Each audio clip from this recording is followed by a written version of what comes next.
like we said, we can cut it in and out. So if you want to explain how the democratic preschool process or system works. Oh, so do you want to hear about the cooperative schools? Yes, the cooperative. Okay, school. That's what, yeah. Okay, the democratic part is just what I've added to it. Okay. But I'll talk about. We'll get to all of it. Okay. Yeah. So Tash, a cooperative school. I work in a cooperative school, and a cooperative school is a model in which the parents who enroll their children are the owners of the school. So they're the legal owners. This isn't a metaphorical thing. They're the legal owners of the school. So we have at my school, we'll have 85 families in a typical year. And so that means there are 85 owners of the school. I am the only paid employee. And so the way the school works, so I am in charge of the classroom and getting the classroom ready, but everything else that goes into making the school operated is handled by the parents.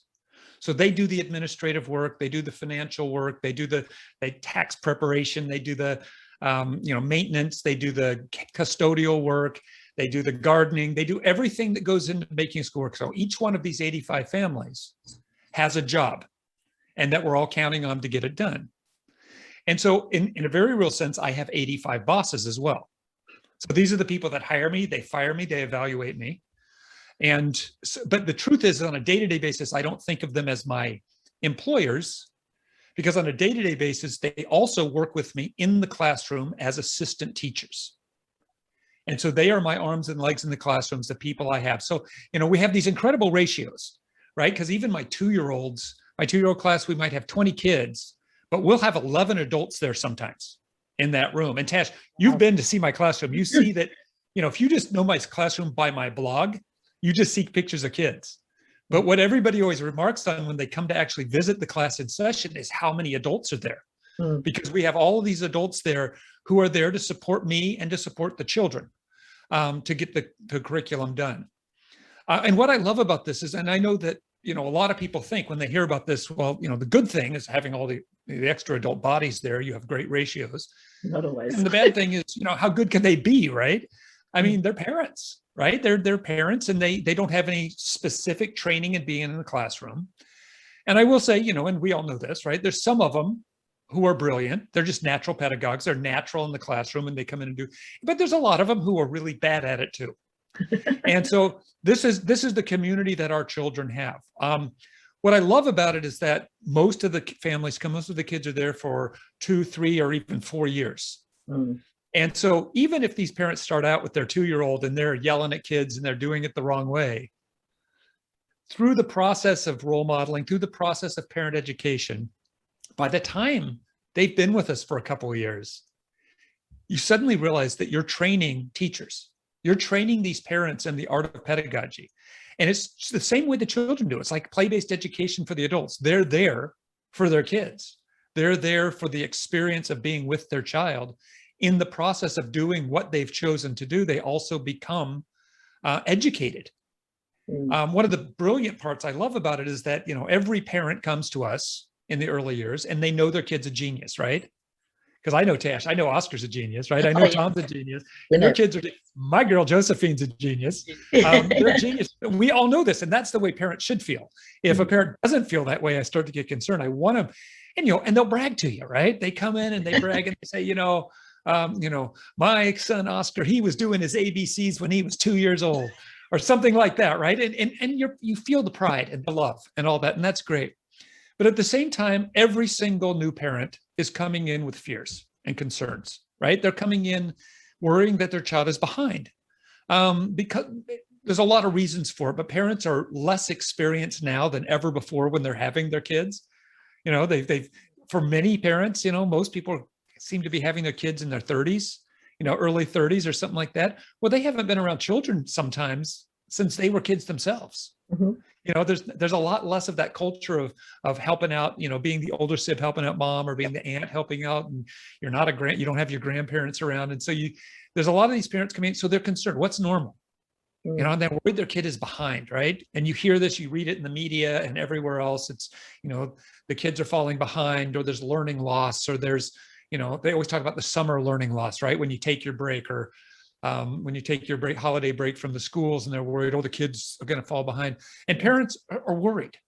They're Mm, worried their kid isn't meeting the developmental milestones. They don't even know what the milestones are. And mm, so you have both of those dynamics in the classroom as the parents come in. And what I love about it is they're working with me in the classroom, and what they get to see is that they get to see they're right. Their kid's a genius. But they also get to see, so is that one, so is that one, so is that one. And then they get to see, yeah, my kid might be a little bit, behind, but so is that one, and so is that one, and so is that one. So they get this great sense of what normal really is. And what I love about this is you can watch them over time, over weeks and months, become increasingly relaxed, increasingly confident, increasingly competent. And this to me is the best service we provide, is suddenly they have home environments with parents who know what they're doing, and parents who know how to support their children, mm. and parents who are on the same page with one another, so they can actually trade childcare and child rearing responsibilities. And a lot of our children will come to school and, kids come to school and they want to play with their buddies and their friends. Well, these kids, some of their buddies are 25 years old. Some of their buddies are 30 years old. Because they come in and they say, today I'm going to play with Oscar's mama. Yeah. And that's kind of their plan for the day. And so it's to me, it creates this, we all know that African proverb, right? It takes a village to raise a child. Well, we're creating this village.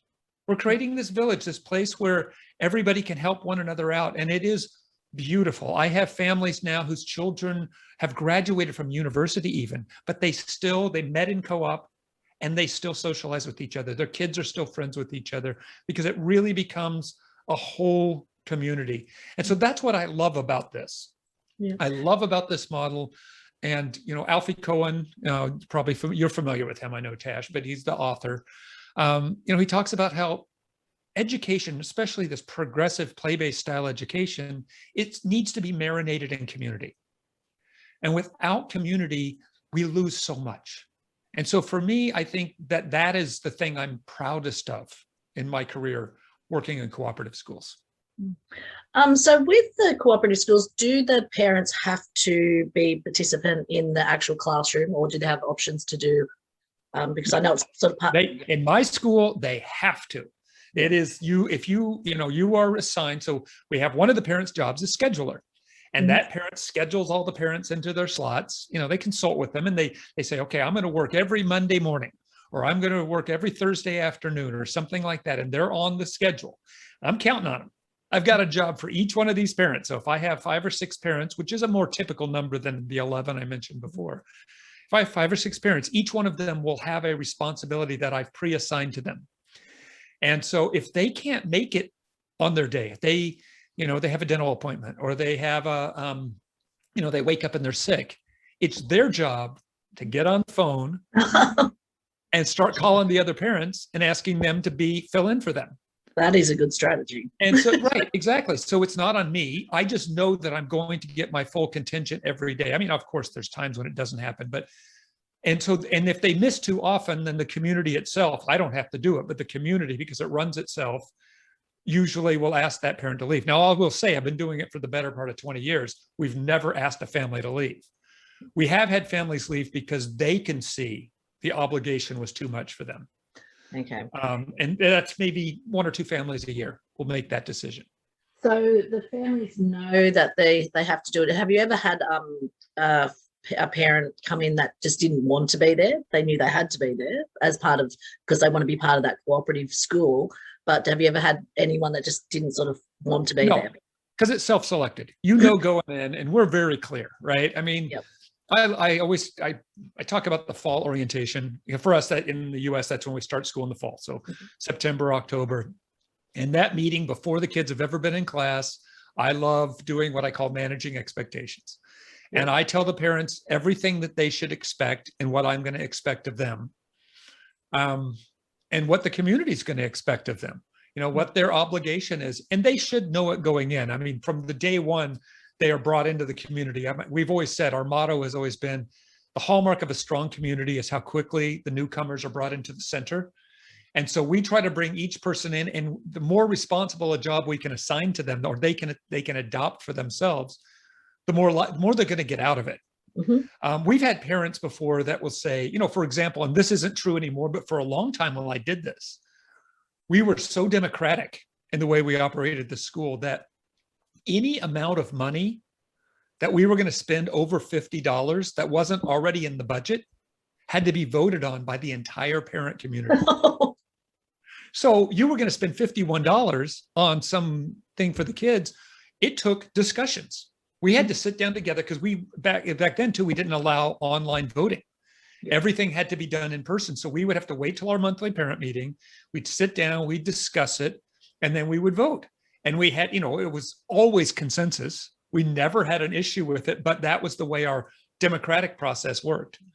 And so there were parents at that time who would complain. They would say, oh man, got to waste time doing this. And I'll never forget this one mom. And she was an executive with a healthcare company. And she was like a go-go. She was a go-go kind of person. And I remember one night she was kind of complaining. And we often, after those evening meetings, we'd go out for a drink because, everybody had their babysitters. Yeah. It was a great night off in a way. And we were sitting around one night and she was just griping about, oh man. And then somebody objects to spending $51. And then we got to talk about their objection. She was griping about it. And then while she was talking, then I said, yeah, we're doing it for our kids though. And suddenly she started talking and she talked herself around and saying, I can't actually, now that I think about it, I can't think of a better use of my time than to sit around with other people talking about the community and talking about how the community works. And to me, that is the most heartwarming part of it. And I think in a way, the most powerful part of it, because I think, and I know Australia has political issues, very similar to the US political issues. Although I think we beat you sometimes in terms of challenges, but it's Trump us, yeah. But I think it's because we've forgotten how to live in community. We've forgotten what it means to talk with your neighbors on a day-to-day basis. So when I use the term democracy, I'm never talking about voting.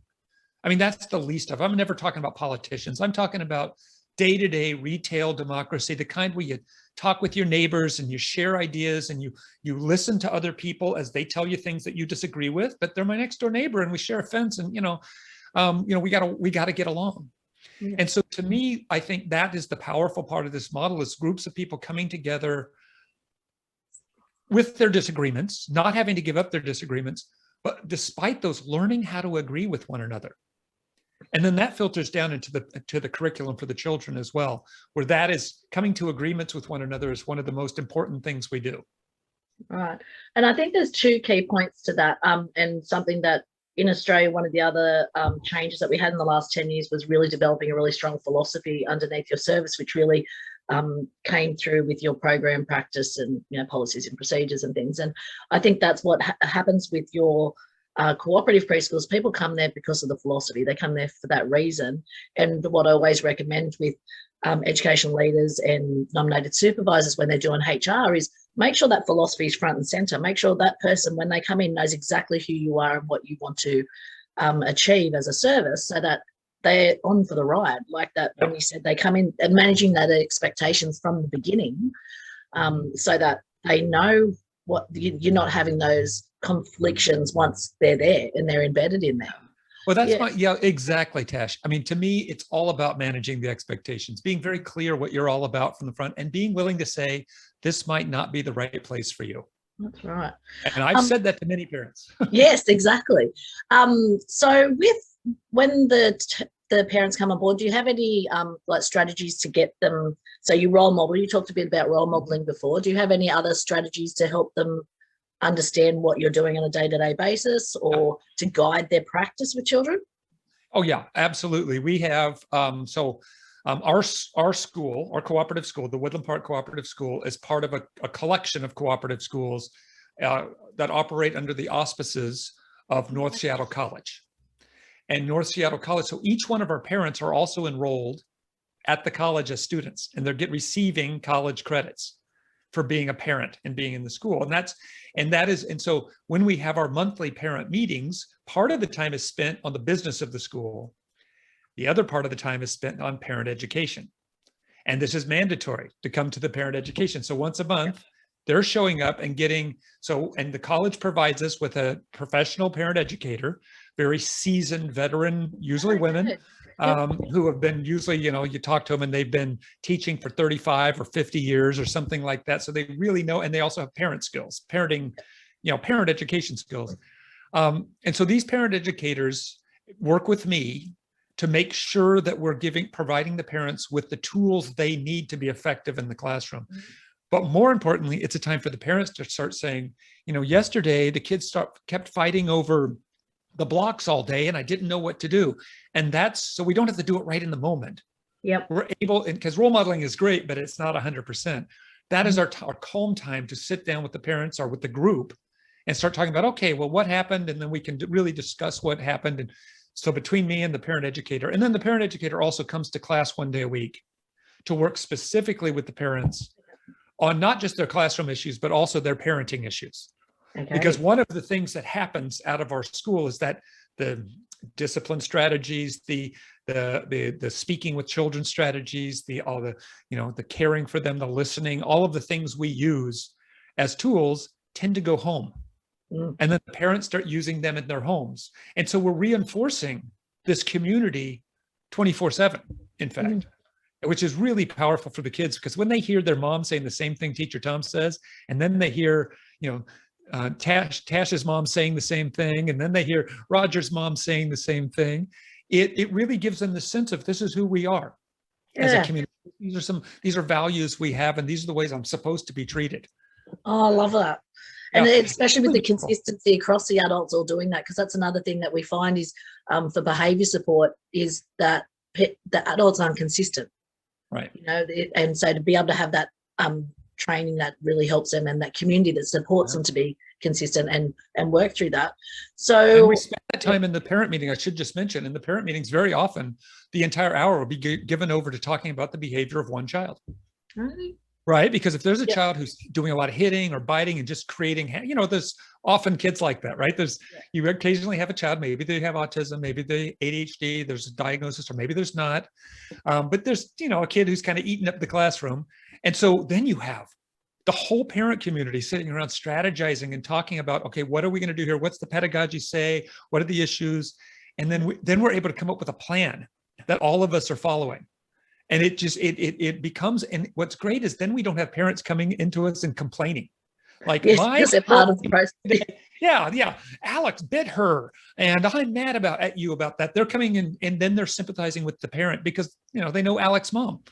And they know that Alex's mom was just crying last week about how uncontrollable her son is and how she doesn't know what to do. And then, and it's, I'm sorry, you want to ask me another question, but I love telling this I had one time I had this mother, and she was really concerned about her son's behavior because he was hurting the other children quite often. And I felt we were managing it okay, but it's your own kid, right? And so she was upset about it. She's a therapist, no less. And so she just was feeling like a failure. And I said, well, I think you should bring up and some of the other parents were getting annoyed, right? And I said, I think you should bring this up at the parent meeting and we should talk about it. And she said, no, I'm going to cry. And I said, believe me, when you cry, you will see who loves you, and you will see this community rise up. And sure enough, as she's talking about it, she started crying. I swear, half the parents got up and crowded around her and hugged her, put their arms on her. And so these were parents whose kids were being bitten and hit and kicked, but they all came around. They said, yes, we're going to solve this problem. We are going to solve this together as a community. And that, to me, that is really what it's all about. And it's really creating that village. Yeah. So one of the things as educational leaders that seems to come up a lot is conflicts between the team. So what strategies, because it's usually just personality clashes and people not sort of understanding each other or being, looking at each other with love rather than just expecting it to be judgmental. So what are some of the strategies you would use? Because surely that would have to come up. That you'd have to have. When the personality issues come up, well, there are a couple strategies. If it seems like a small thing and it's just like, some bickering and some things like that, typically, so we have a group of parents that serve as the board, right? And they're just, anybody, basically anybody who wants to be on the board can be on it, but there'll be 4 or 5. Very often they might talk about it amongst themselves and just as a group approach the parents who are, and talk. Yep. If it gets bigger, and sometimes that turns into factions, right? You might have 3 or 4 parents on one team and 3 or 4 parents on another team, and they're at each other a little bit like that. So these parents are the colleagues, right? These are also the classroom workers. So it's important to me to create peace, right? Because I need that. I can't have that in the classroom. We will do that just in those parent meetings. Same thing. We'll call a special meeting and we sit down and because solving that is the most important thing. And again, like I say, there's lots of teary-eyed meetings where you're sitting around, but you get at, and the parent educators usually lead them. And a lot of experience. And, basically the idea is everybody gets to talk, say their whole piece. We go around the room and everybody says what they have to say. And then you take it from there. It's just being human beings with each other. I think that's what it is, isn't it? Being vulnerable and being open and seeing that other person as a person, not as someone who's trying to attack me. Yeah. And it's easier to do when you're not in the classroom. Yeah. In the middle of a busy classroom day, when there's all kinds of other things going on, that's the worst time to deal with these things. So what we do is we, put a pin in it and we say, you know what, and we've often had, okay, let's get two people together at the end of sometimes the conflict involves me. And so we'll do these things, where we sit down after school and we hash it out. I mean, it's what humans should do, right? I mean, once you've put it into a system or a policy or something like that, you take the potential for magic out of it. Yeah. Right. You rob it of its ability to be truly human. And so for me, that's why I object. I have a hard time saying there's a systematic way to do this. We do it because we're human beings living together, trying to create this society that's based around our kids. Yeah, I love that. Another sort of topic that comes up with our ed leaders is just managing the passion, I guess, for what they're doing, that it seems to ebb and flow, or that you get educators there that just don't seem to be in love with what they're doing on that day-to-day basis. Do you like that burnout and things like that? Yeah. Motivation. Yeah. Well, listen, I know, and I don't know if this is true in Australia, but recently saw, or I guess it wasn't recent, but at least within the last 5 years, one of the big research companies, Gallup polling, we're researching the most stressful jobs, and teacher was number one, tied with police. Oh, wow. And nurses. So teaching is one of the most stressful jobs there is. So burnout is totally natural. It is and it should be expected. And we should acknowledge that from the start. Yep. Because I think nobody wants a burnout teaching their kid. That's right. There's not a single parent who they want us to be motivated and upbeat. So to me, I think that's, it's, making sure, to me, what we've always talked about is self-care.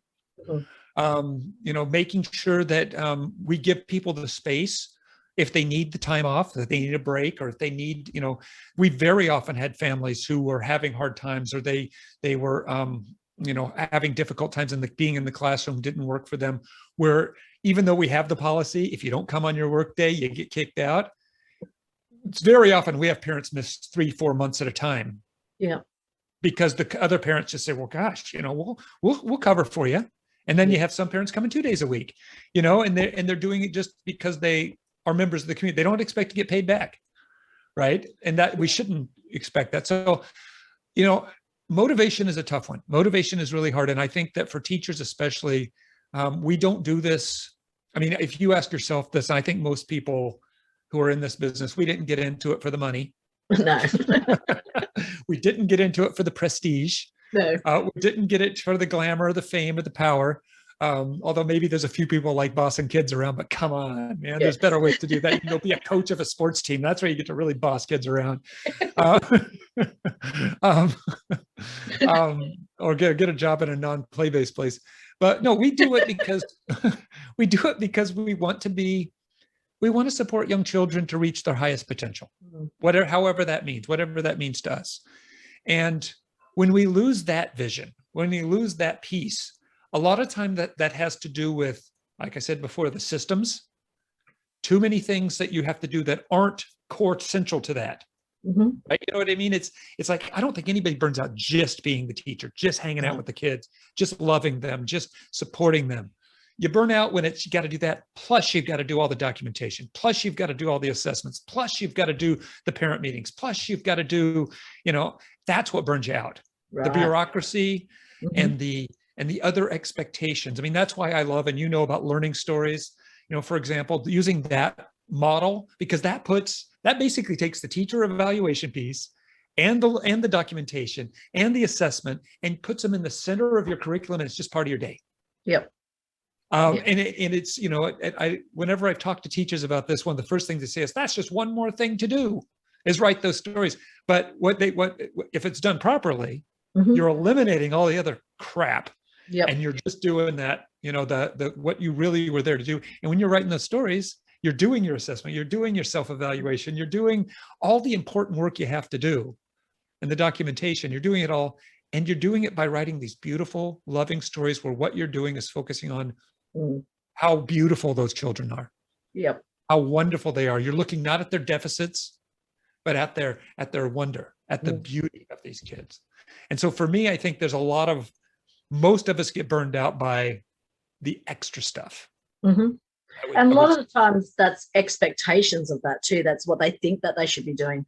A session that I was delivering last night, I said to the team that I said, I really want you just to find a sit spot for just 5 minutes every single day where you sit on your hands and do nothing, just be present, so that children know that they can come to you, or especially those introverted children know that I know she's not going to be busy at that time of day. I'm going to be there. And so many of them said, I just don't have time. And I thought that should be the priority, is that every child knows that they can have access to you at some point.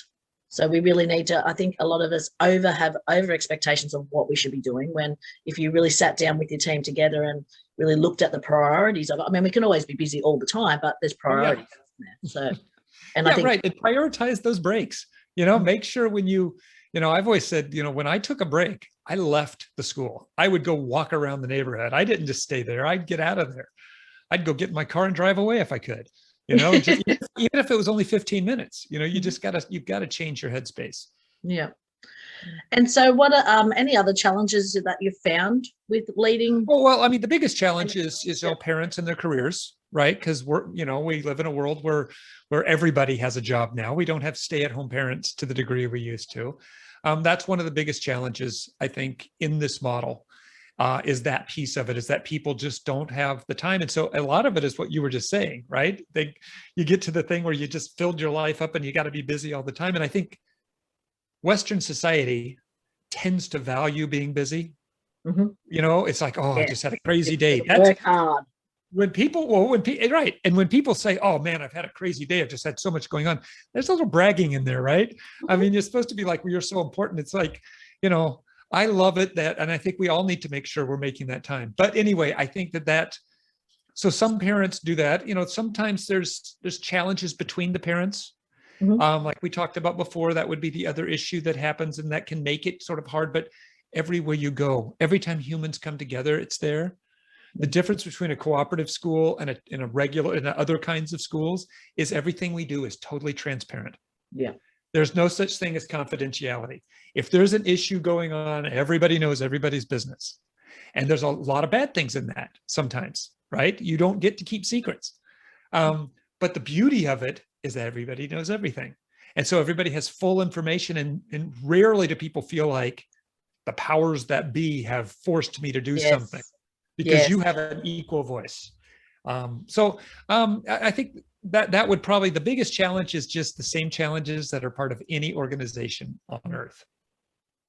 That's right. Human beings, we can't create perfect institutions. And I think it would be really sad if we actually did. Yeah. And I think part of that transparency that you just talked about, and we can still have it in regular spaces to an extent. And I think once there is that transparency, then everyone is sort of on the same page and understanding that there's no, I just think that communication is vital, isn't it? It's right. And all of this, everything we've talked about right now comes down to communication ultimately. And there's lots of ways to communicate, right? Face-to-face is always the best. Yes. But, you know, I live in a country where we haven't been able to do face-to-face for a while. So what else can you do? Okay. You know, we've got lots of great electronic opportunities, you know, doing a Zoom meeting or something with somebody you need to talk to, doing group Zoom meetings, getting everybody on there, seeing all the faces. You've got blogs, you've got electronic ways, you've got email, you've got these moments, pick up and drop off time. That's the most beautiful time to just get pass on little bits of information, little bits of support, and don't always communicate about problems. Don't always communicate about problems. Yes. Celebrate your successes. Parents get scared of teachers. Yeah. Because teachers, if they come running at them, wait, I know that guy. Hey, you look just like a kid I used to know. But he was a lot littler, but his name was Oscar. And you like him. We miss him, don't we? He needs to come back. I'm happy to see you.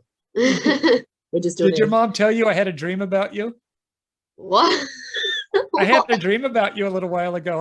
I told your mom, I said, I woke up in the morning and I realized you were in my dream.